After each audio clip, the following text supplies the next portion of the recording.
அப்போஸ்தல நடபடிகள் 7ஆம் அதிகாரம் 48ஆம் வசனத்துல ஸ்தேவான் சொல்லும் போது, பரிசுத்தாவினாலே நிறைந்தவனாய் ஆகிலும் உன்னதமானவர் கைகளினாலே கட்டப்பட்ட ஆலயங்களில் வாசமாயிரார் என்று சொல்கிறார். அப்ப தேவன் எங்கே வாசமாயிருப்பார்? நாமே தேவனுடைய ஆலயம். இதை தாம் பவுல் சொல்லும் போது 1 கொரிந்தியர் 3ஆம் அதிகாரம் 16ஆம் வசனத்துல, நீங்கள் தேவனுடைய ஆலயமா இருக்கிறீர்கள் என்றும் உன்னதமான தேவனுடைய ஆவி உங்களில் வாசமா இருக்கிறார் என்றும் அறியீர்களா? ஆகையால் ஒருவன் தேவனுடைய ஆலயத்தை கெடுத்தால் தேவன் அவனை கெடுப்பார். தேவனுடைய ஆலயம் பரிசுத்தமா இருக்கிறது, நீங்களே அந்த ஆலயம் என்கிறார்.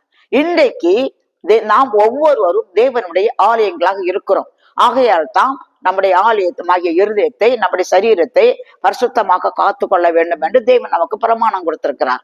இப்போது நம்ம ஒரு விஷயம் கவனிக்க வேணும். 1 ராஜாக்கள் 8ஆம் அதிகாரம் 7ஆம் வசனத்துல சாலமோன் தேவாலயத்தை கட்டும் போது, தேவாலயம் கட்டப்படுகையில் அது பனி தீர்ந்து கொண்டு வரப்பட்ட கற்களால கட்டப்பட்டபடியினால் தேவாலயம் கட்டப்படும் போது சுத்திகள், வாட்சிகள் முதலான எந்த இருப்பு ஆயுதங்களின் சத்தமும் அதிலே கேட்கப்படவில்லை என்று எழுதியிருக்கிறது.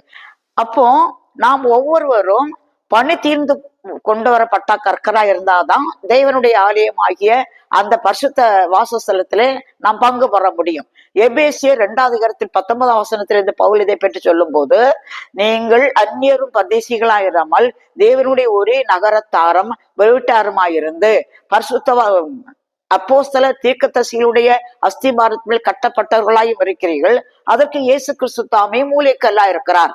அப்ப இயேசு கிறிஸ்துவாகிய மூலைக்கல்ல மேல் நாம் ஒவ்வொருவரும் பனி தீர்ந்து கொண்டு வரப்பட்ட கற்களால் கட்டப்பட்டால் முழு உலகத்திலே உள்ள தேவ சபையாகிய தேவனுடைய ஆலயத்தில் நாம் பங்கு பெற வேண்டும், பங்கு பெற முடியும்.